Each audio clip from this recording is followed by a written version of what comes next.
साहिब जी। राग सोही महला पंजवा। घर तीजा।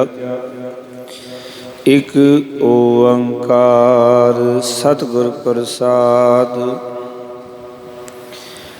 मिथन मोह अगन शोक सागर। कर कृपा उधर हर नागर। मिथन मोह अगन शोक सागर। कर कृपा उधर हर नागर। चरण कमल शरणाय नारायण। दीनानाथ भगत परायण। रहाउ अनाथानाथ भगत पै मिटन। साध संग जमदूत न भेटन। जीवन रूप अनूप दयाला। रवण गुना कटिए जम जाला। अमृत नाम रसन नित जापै। रोग रूप माया ना व्यापै। जप गोविंद संगी सब तारे। होहत नाही पंच बटवारे। मन बच कर्म प्रभ एक ध्याए। सर्व फला सोई जन पाए। तार अनुग्रह अपना प्रभ कीना। केवल नाम भगत रस दीना। आद मद अंत प्रभ सोई। नानक तिस बिन अवर न कोई। आद मद अंत प्रभ सोई। नानक तिस बिन अवर न कोई। वाहिगुरु जी का खालसा वाहिगुरु जी की फतेह। जुगों जुग अटल। बाणी के बहुत धन धन साहिब श्री गुरु ग्रंथ साहब महाराज जी की पावन पवित्र हजूरी दे विच सुभाईमान सतसंगी जनों। सतगुरां ने कृपा की है। अज दा पावन मुख वाक सोही राग दे विच बख्शिश कीता है। धन धन गुरु अर्जन देव जी महाराज जी की रसना तो दरकाई बोल उचारण होए हैं। ताल दे घर तीजे विच इस शब्द नूं गाउण दा हुक्म है। एक ओंकार सतगुर प्रसाद। मंगला चरण है। अकाल पुरख एक है। सारियां च एक रस व्यापक है। सतगुर की कृपा के नाल अकाल पुरख वाहिगुरु जी की प्राप्ति होंदी है। ये पावन मुखवाक पावन अंक 760 के उत्ते सुभाईमान है। शब्द का केंद्री भाव है चरण कमल सरनाए नारायण। दीनानाथ भगत परायण रहाओ। सतगुर आख रहे ने, हे नारायण, हे मेरे मालिक प्रभु, चरण कमल सरनाए, मैं तेरी शरण विच ते तेरे सोहने चरना कमलों दे विच हाँ। तू किरपा कर दीना नाथ, क्योंकि तू दीना दा नाथ है, भगत परायण, हे भगतां दे आसरे। मैं तेरे सोहने शरण विच ते तेरे चरनां विच हाँ। मैनू इन्हां विकारां तो, इन्हां दुखां तो हे वाहिगुरू, हे परमेश्वर बचा लै। पहले बंद विच गुरु साहब ने आख्या, मिथन मोहों अगन सोग सागर। ये संसार नासवंत पदार्थां दा मोह, तृष्णा दी अग अते चिंता दे समुंदर विचों कर किरपा उधर हर नागर। हर नागर का अर्थ है, हे सोने हरि, मैनू इस सागर दे विचों, जो चिंता का सागर है, चिंता का समुंदर है, तृष्णा की अग है, ते नासवंत पदार्थों का जो मोह है, इस विचों मैनू तू बचा लै। मैं इस दे विच खचित हाँ, गलतान हाँ, डुब रहा हाँ। हे सोने हरि, मेरे उत्ते कृपा कर, मैनू इन्हां विकारां तो, इन्हां दुखां तो बचा लै। अगले वचन कीते, अनाथां नाथ भगत है मेटन। ये सारे शब्द अकाल पुरख नूं संबोधन ने। हे अनाथां दे नाथ, अनाथ कहंदे ने जिहदा कोई आसरा नहीं, नाथ कहंदे ने मालक नूं। तू अनाथां दा मालक है, हे अनाथां दे मालक, हे भगतां दे डर नूं मिटन वालिया, साध संग जमदूत ना भेटन। ਜਿਹੜੇ ਸਾਧ ਸੰਗਤ ਕਰਦੇ ਹਨ, ਉਹਨਾਂ ਨੂੰ ਜਮਦੂਤ ਇਹ ਸਤਾਉਂਦੇ ਨਹੀਂ ਹਨ, ਤੰਗ ਨਹੀਂ ਕਰਦੇ। हे ਪ੍ਰਭੂ, ਜਿਹੜੇ ਤੇਰੀ ਸ਼ਰਨ ਵਿੱਚ ਰਹਿੰਦੇ ਨੇ, ਗੁਰੂ ਦਾ ਸੰਗ ਕਰਦੇ ਨੇ, ਉਹਨਾਂ ਦੇ ਉੱਤੇ ਕਿਰਪਾ ਹੋ ਜਾਂਦੀ ਹੈ, ਉਹ ਜਮਦੂਤਾਂ ਦੇ ਡਰ ਤੋਂ ਬਚ ਜਾਂਦੇ ਨੇ। ਫਿਰ ਮਹਾਰਾਜ ਆਖ ਰਹੇ ਨੇ, ਜੀਵਨ ਰੂਪ ਅਨੂਪ ਦਿਆਲਾ। ਇਹ ਵੀ ਸੰਬੋਧਨ ਨੇ। हे ਜੀਵਨ ਦੇਣ ਵਾਲਿਆ, ਸੋਹਣੇ ਜੀਵਨ ਬਖਸ਼ਣ ਵਾਲਿਆ। ਅਨੂਪ ਦਾ ਅਰਥ ਹੈ ਉਪਮਾ ਤੋਂ ਪਰੇ, ਦਿਆਲਾ ਦਾ ਅਰਥ ਹੈ, हे ਦਇਆ ਦੇ ਘਰ, ਰਵਣ ਗੁਣਾ ਘਟੀਆ ਜਮਜਾਲਾ।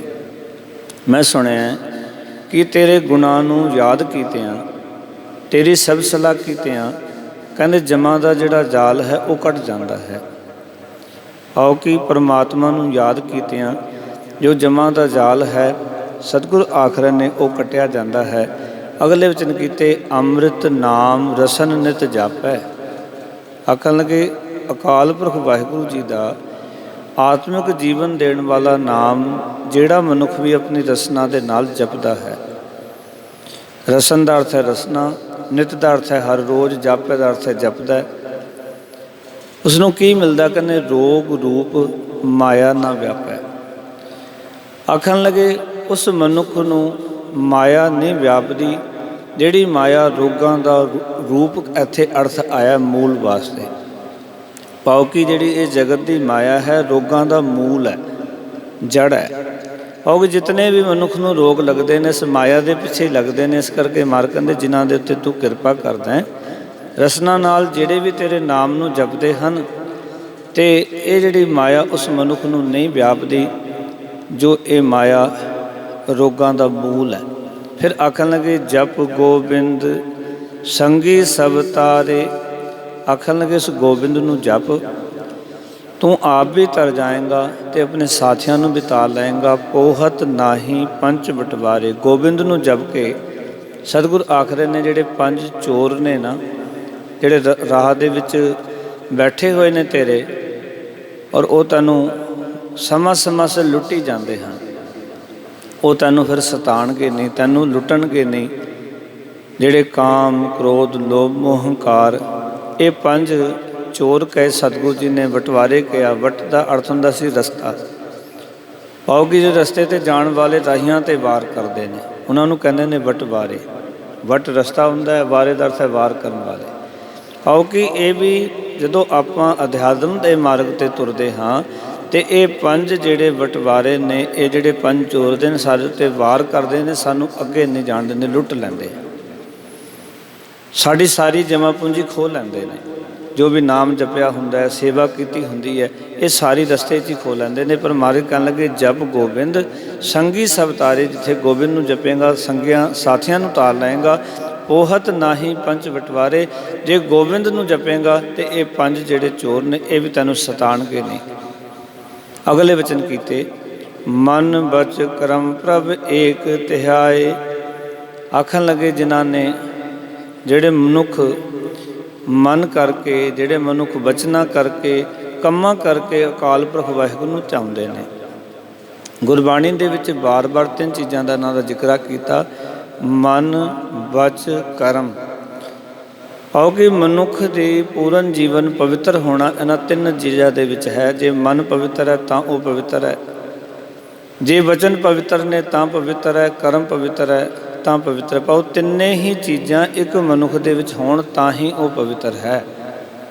ਤੇ ਉਸ ਨੂੰ ਮਹਾਰਾਜ ਕਿਹਾ ਪਵਿੱਤਰ ਪਵਿੱਤਰ ਪਵਿੱਤਰ ਪੁਨੀਤ ਨਾਮ ਜਪੈ ਨਾਨਕ ਸੰਗ ਮੀਤ। ਮਹਾਰਾਜ ਕਹਿੰਦੇ ਨੇ ਉਹ ਪਵਿੱਤਰ ਹੈ। ਪਵਿੱਤਰ ਹੈ ਮਨ ਕਰਕੇ, ਪਵਿੱਤਰ ਹੈ ਬਚਨਾ ਕਰਕੇ, ਪਵਿੱਤਰ ਹੈ ਕਰਮਾਂ ਕਰਕੇ। ਉਸ ਨੂੰ ਫਿਰ ਮਹਾਰਾਜ ਨੇ ਪਵਿੱਤਰ ਜੀਵਨ ਵਾਲਾ ਆਖਿਆ। ਪੁਨੀਤ, ਪੁਨੀਤ ਦਾ ਅਰਥ ਜਿਸਦਾ ਜੀਵਨ ਪਵਿੱਤਰ ਹੋ ਗਿਆ, ਇਹਦਾ ਸੋਹਣਾ ਜੀਵਨ ਬਣ ਗਿਆ। ਇਸ ਕਰਕੇ ਸਤਿਗੁਰੂ ਜੀ ਇੱਥੇ ਸਮਝਾਉਣ ਲੱਗੇ ਕਿ ਜਿਹੜੇ ਮਨ ਬਚ ਕਰਮ ਕਰਕੇ ਇੱਕ ਅਕਾਲ ਪੁਰਖ ਵਾਹਿਗੁਰੂ ਨੂੰ ਚਾਹੁੰਦੇ ਹਨ, ਸਰਬ ਫਲਾ ਸੋਈ ਜਨ ਪਾਏ। ਉਹੀ ਜਨ ਸੇਵਕ ਸਾਰੇ ਫਲ, ਭਾਵ ਕਿ ਮਨੁੱਖਾ ਜੀਵਨ ਦਾ ਜੋ ਫਲ ਹੈ ਉਹ ਹਾਸਲ ਕਰ ਲੈਂਦੇ ਨੇ। ਜੋ ਮਨੁੱਖਾ ਜੀਵਨ ਮਿਲਣ ਦਾ ਲਾਭ ਹੈ ਨਾ, ਉਹ ਲਾਭ ਲੈ ਲੈਂਦੇ ਹਨ, ਉਹ ਫਲ ਹਾਸਲ ਕਰ ਲੈਂਦੇ ਹਨ। ਫਿਰ ਮਹਾਰਾਜ ਆਖ ਰਹੇ ਨੇ ਧਾਰ ਅਨੁਗ੍ਰਹਿ ਆਪਣਾ ਪ੍ਰਭ ਕੀ ਨਾ। ਕਹਿੰਦੇ ਪ੍ਰਭੂ ਕੀ ਕਰਦਾ ਹੈ, ਉਹਨਾਂ ਦੇ ਉੱਤੇ ਅਕਾਲ ਪੁਰਖ ਵਾਹਿਗੁਰੂ ਨੇ ਕਿਰਪਾ ਕਰਕੇ ਉਹਨਾਂ ਨੂੰ ਆਪਣਾ ਬਣਾ ਲਿਆ।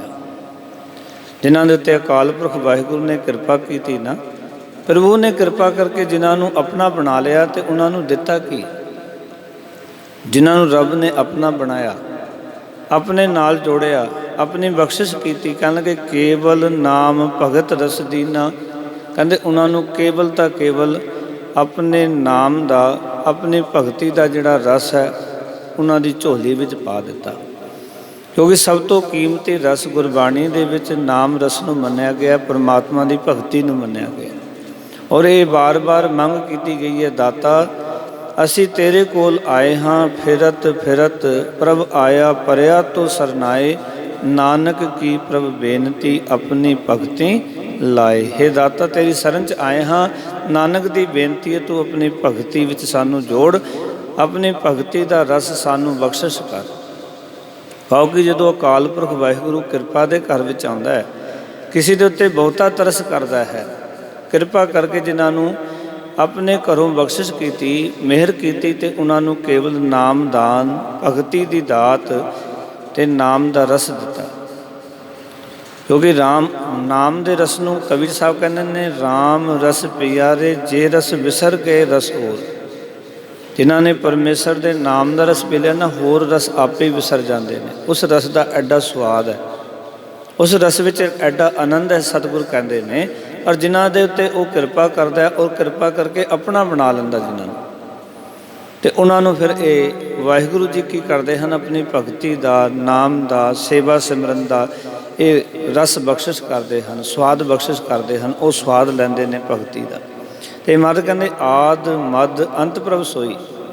ਉਹ ਅਕਾਲ ਪੁਰਖ ਵਾਹਿਗੁਰੂ ਜਗਤ ਦੀ ਸ਼ੁਰੂਆਤ ਤੋਂ ਹੈ, ਆਦ ਮੁੱਢ ਤੋਂ ਹੈ, ਮਦ ਹੁਣ ਵੀ ਹੈ, ਅੰਤ ਤੇ ਅੰਤ ਵੇਲੇ ਵੀ ਉਹ ਅਕਾਲ ਪੁਰਖ ਵਾਹਿਗੁਰੂ ਹੀ ਰਹੇਗਾ। ਭਾਵ ਕਿ ਪਹਿਲਾਂ ਵੀ ਉਹੀ ਸੀ, ਹੁਣ ਵੀ ਉਹੀ ਹੈ ਤੇ ਅੰਤ ਵੀ ਉਹੀ ਰਹੇਗਾ। ਉਸ ਨੂੰ ਮਹਾਰਾਜ ਨੇ ਇਸ ਤਰ੍ਹਾਂ ਵੀ ਆਖਿਆ ਆਦ ਪੂਰਨ ਮਧ ਪੂਰਨ ਅੰਤ ਪੂਰਨ ਪਰਮੇਸ਼ਰ ਹੈ। ਆਓ ਕਿ ਪਹਿਲਾਂ ਵੀ ਉਹੀ ਸੀ, ਮੱਧ ਵਿੱਚ ਵੀ ਉਹੀ ਹੈ ਤੇ ਆਖਿਰ ਦੇ ਵਿੱਚ ਜਦੋਂ ਜਗਤ ਨੂੰ ਸਮੇਟ ਲਏਗਾ ਤਾਂ ਵੀ ਉਹ ਅਕਾਲ ਪੁਰਖ ਵਾਹਿਗੁਰੂ ਆਪ ਹੀ ਰਹੇਗਾ, ਅੰਤ ਵੀ ਉਹ ਆਪ ਹੀ ਹੈ। ਨਾਨਕ ਤਿਸ ਬਿਨ ਅਵਰ ਨਾ ਕੋਈ। ਸਤਿਗੁਰ ਆਖ ਰਹੇ ਨੇ ਹੈ ਨਾਨਕ ਉਸ ਤੋਂ ਬਿਨਾਂ ਹੋਰ ਕੋਈ ਦੂਜਾ ਨਹੀਂ ਹੈ। ਇਸ ਕਰਕੇ ਪਿਆਰ ਵਾਲਿਓ, ਜਿਸ ਤੋਂ ਬਿਨਾਂ ਹੋਰ ਕੋਈ ਦੂਜਾ ਨਹੀਂ ਹੈ ਤਾਂ ਉਸਦੇ ਚਰਨਾਂ 'ਚ ਹੀ ਅਰਦਾਸ ਕੀਤੀ ਜਾਏ। ਚਰਨ ਕਮਲ ਸਰਨਾਏ ਨਰਾਇਣ ਦੀਨਾਨਾਥ ਭਗਤ ਪਰਾਇਣ। ਹੈ ਅਕਾਲ ਪੁਰਖ ਵਾਹਿਗੁਰੂ, ਮੈਂ ਵੀ ਤੇਰੇ ਸੋਹਣੇ ਚਰਨਾਂ ਦੇ ਵਿੱਚ, ਤੇਰੇ ਸੋਹਣੇ ਸ਼ਰਨ ਵਿੱਚ ਹਾਂ। ਕਿਉਂਕਿ ਮੈਂ ਤਾਂ ਤੇਰੇ ਕੋਲ ਆਇਆ ਕਿਉਂਕਿ ਤੂੰ ਦੀਨਾਂ ਦਾ ਮਾਲਕ ਹੈ, ਗਰੀਬਾਂ ਦਾ ਮਾਲਕ ਹੈ ਤੇ ਭਗਤ ਪਰਾਇਣ ਭਗਤਾਂ ਦਾ ਆਸਰਾ ਹੈ। ਮੈਂ ਵੀ ਤੇਰਾ ਆਸਰਾ ਲਿਆ। ਤੂੰ ਕਿਰਪਾ ਕਰ ਇਹਨਾਂ 5 ਬਟਵਾਰਿਆਂ ਤੋਂ, ਨਾਸਵੰਦ ਪਦਾਰਥਾਂ ਦੇ ਮੋਹ ਤੋਂ, ਤ੍ਰਿਸ਼ਨਾ ਦੀ ਅੱਗ ਤੋਂ ਅਤੇ ਚਿੰਤਾ ਦੇ ਸਮੁੰਦਰ ਵਿੱਚੋਂ ਮੈਨੂੰ ਬਚਾ ਲੈ। ਇਹ ਆਪਣੇ ਲਈ ਸਾਰੇ ਅਰਦਾਸ ਕਰਕੇ ਜਾਓ। ਸਤਿਗੁਰੂ ਆਪ ਕਿਰਪਾ ਕਰਨ ਕਿ ਜਦੋਂ ਇਹਨਾਂ ਦੁੱਖਾਂ ਤੋਂ ਬਚ ਜਾਵਾਂ